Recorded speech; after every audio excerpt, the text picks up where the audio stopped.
ক্ষোভে ফুঁসছে মাগুরাবাসী, ধর্ষকের বাড়ি গুড়িয়ে দিল জনতা।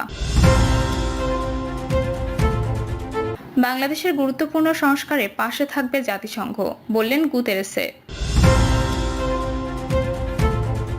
জানাবো জাতীয় নির্বাচনের জন্য কি প্রস্তুতি লাগে ইসির, এবং সর্বশেষ জানাবো ধর্ষকদের দ্রুত বিচার ও দৃষ্টান্তমূলক শাস্তির দাবি বাসদের। শুনছিলেন সংবাদ শিরোনাম, এবারে বিস্তারিত। ক্ষোভে ফুঁসছে মাগুরাবাসী, ধর্ষকের বাড়ি গুড়িয়ে দিল জনতা। মাগুরায় নির্যাতনে মারা যাওয়া ৮ বছরের শিশুটিকে ধর্ষণে অভিযুক্ত হিটু শেখের বাড়িতে ভাঙচুর করছেন বিক্ষুব্ধ জনতা। এছাড়া জেলার বিভিন্ন স্থান থেকে আসা সাধারণ মানুষ হিটু শেখের বাড়ির সামনে এসে নানাভাবে ক্ষোভ প্রকাশ করেছেন। শুক্রবার সকালে মাগুরা শহরের নিজনান্দুয়ালি এলাকায় হিটু শেখের বাড়িতে গিয়ে দেখা যায় ভাঙচুর ও পোড়া বাড়িতেই কেউ ঢিল ছুড়ছেন, দেয়াল ভাঙছেন, আবার কেউ বা গালাগালি করছেন। বেলা ১১টার দিকে হিটু শেখের বাড়ির আঙিনায় থাকা আম গাছ সহ বিভিন্ন ফলজ প্রায় ১২টি গাছ কেটে ফেলেন স্থানীয়রা। এভাবে স্থানীয় সহ সাধারণ মানুষ ক্ষোভ প্রকাশ করছেন। এর আগে বৃহস্পতিবার রাতে শিশুটির প্রথম জানাজার পর বিক্ষুব্ধরা হিটু শেখের বাড়িতে ভাঙচুর ও অগ্নিসংযোগ করেন। ফায়ার সার্ভিসের সদস্যরা খবর পাওয়ার পরও সেটি নেভাতে পারেনি। তারা অগ্নি নির্বাপন গাড়ি নিয়ে রওনা দিলেও বিক্ষুব্ধরা আটকে দিলে তারা ফিরে যেতে বাধ্য হয়। এছাড়া বৃহস্পতিবার দুপুরে জাতীয়তাবাদী ছাত্রদল, বৈষম্য বিরোধী ছাত্র আন্দোলন সহ বিভিন্ন রাজনৈতিক দল এবং বিভিন্ন প্রতিষ্ঠানের শিক্ষার্থীরা শহরে বিক্ষোভ মিছিল করেন। অভিযুক্তদের ফাঁসির দাবিতে ঢাকা খুলনা মহাসড়কের ভায়নার মোড়ে অবরোধ করে রাখে। এতে ঢাকা মাগুরা, যশোর মাগুরা ও ঝিনাইদহ মাগুরা সড়কে যান চলাচল বন্ধ হয়ে যায়। সড়ক ও মহাসড়ক জুড়ে সৃষ্টি হয় তীব্র যানজট। পরে রাত ৯:৩০টার দিকে আইন শৃঙ্খলা বাহিনী পরিস্থিতি নিয়ন্ত্রণে আনে। মাগুরা সদর থানা পুলিশের ভারপ্রাপ্ত কর্মকর্তা মোহাম্মদ আইয়ুব আলী বলেন, শিশু ধর্ষণে অভিযুক্ত হিটু শেখের বাড়িতে অগ্নিকাণ্ডের খবর পাওয়ার পর পুলিশ কয়েক দফা সেখানে যাওয়ার চেষ্টা করলেও বিক্ষুব্ধদের প্রতিরোধের মুখে সেটি সম্ভব হয়নি। তবে গ্রামের নিরীহ সাধারণ মানুষের জানমালে যাতে কোনো ক্ষয়ক্ষতি না হয় সেদিকে নজর রাখা হচ্ছে।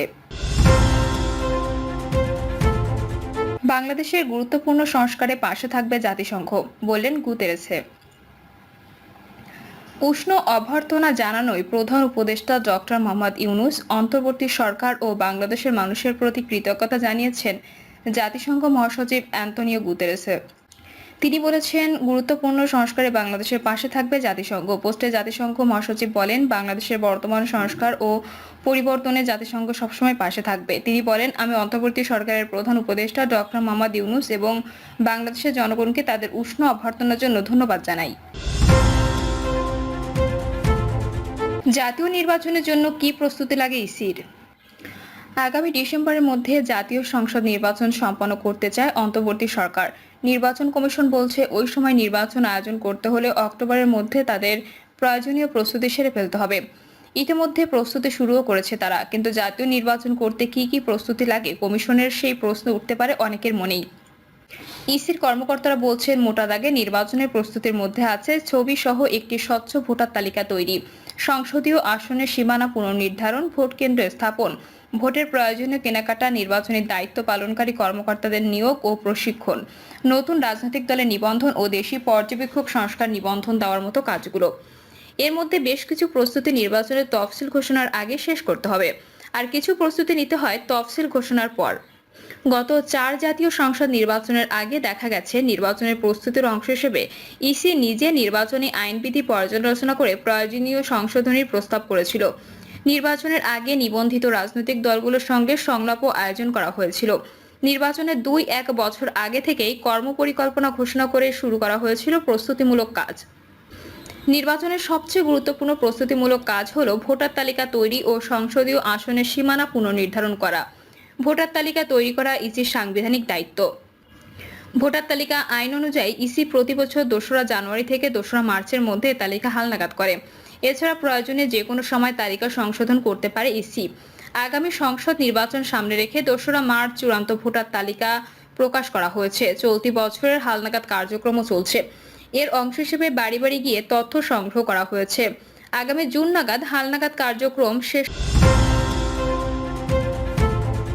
করা যাবে বলে মনে করছে ইসি। তবে এটি চূড়ান্ত হবে আগামী বছরের ২রা মার্চ। এর আগে নির্বাচন হলে ভোটার হওয়ার যোগ্য ব্যক্তিদের তালিকাভুক্ত করতে আইনি সংশোধনী আনার প্রয়োজন হতে পারে। সংসদীয় আসনের সীমানা নির্ধারণ করাও ইসির সাংবিধানিক দায়িত্ব।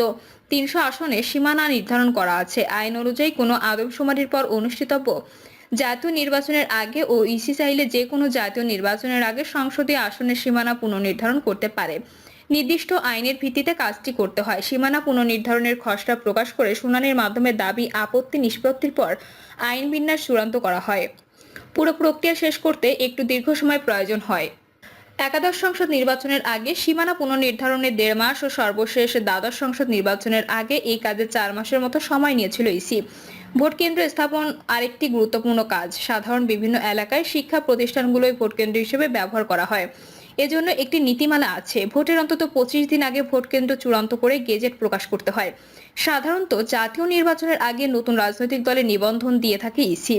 এজন্য আবেদন আহ্বান করা হয়। কিছু শর্ত পূরণ করলে দেওয়া হয় নিবন্ধন। প্রথমে করা হয় আবেদন যাচাই বাছাই। কাগজপত্র ঠিক থাকলে মাঠ পর্যায়ে তথ্যের সরজমিনে যাচাই করে ইসি। এরপর নিবন্ধনের সিদ্ধান্ত চূড়ান্ত হয়। এ কাজ করতেও কয়েক মাস লাগে। আরেকটি গুরুত্বপূর্ণ প্রস্তুতি হলো প্রয়োজনীয় কেনাকাটা করা। ভোটের জন্য প্রতিটি ভোট কেন্দ্রে স্বচ্ছ ব্যালট বাক্স ও ঢাকনা, ছবিসহ ভোটার তালিকা, ব্যালট পেপার, অমোচনীয় কালি, কয়েক ধরনের সিল, কালা, স্টাম্প প্যাড, কালি, থলে, ১৭ ধরনের খাম, কাগজ, কলম, ছুরি, মোমবাতি, দেশলাই সহ অনেক কিছুরই প্রয়োজন হয়।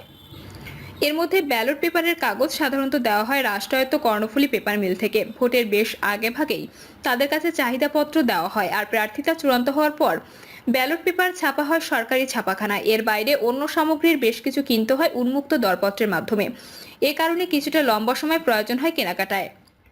রিটার্নিং ও সহকারী রিটার্নিং কর্মকর্তা নিয়োগ দেওয়া হয় ভোটের তফসিলের সময়। সাধারণত জেলা প্রশাসকদের রিটার্নিং কর্মকর্তা, উপজেলা নির্বাহী কর্মকর্তা ও ইসির নিজস্ব কর্মকর্তাদের সহকারী রিটার্নিং কর্মকর্তা নিযুক্ত করা হয়, আর প্রিজাইডিং, সহকারী প্রিজাইডিং ও পোলিং কর্মকর্তা নিয়োগ করা হয় বিভিন্ন সরকারি বেসরকারি প্রতিষ্ঠানের কর্মকর্তাদের। এটি চূড়ান্ত করা হয় তফসিল ঘোষণার পর। এরপর প্রশিক্ষণ দেওয়া হয় তাদের। ভোটের দিন আইন শৃঙ্খলা রক্ষায় কাজটি করে পুলিশ, র্যাব, বিজিবি, আনসার সহ বিভিন্ন বাহিনী। সশস্ত্র বাহিনীর সদস্যরা থাকেন স্ট্রাইকিং ফোর্স হিসেবে। তফসিল ঘোষণার পর বিভিন্ন বাহিনীর ঊর্ধ্বতন কর্মকর্তাদের নিয়ে বৈঠক করে নির্দেশনা দিয়ে থাকে ইসি। সংশ্লিষ্ট ব্যক্তিরা বলছেন, নির্বাচনের প্রস্তুতিমূলক এই কাজগুলো অনেকটা রুটিন ওয়ার্কের মতো। এর বাইরে গুরুত্বপূর্ণ হলো নির্বাচনের পরিবেশ তৈরি করা। তফসিল ঘোষণার পর সবার জন্য সমান সুযোগ নিশ্চিত করা ইসির দায়িত্ব।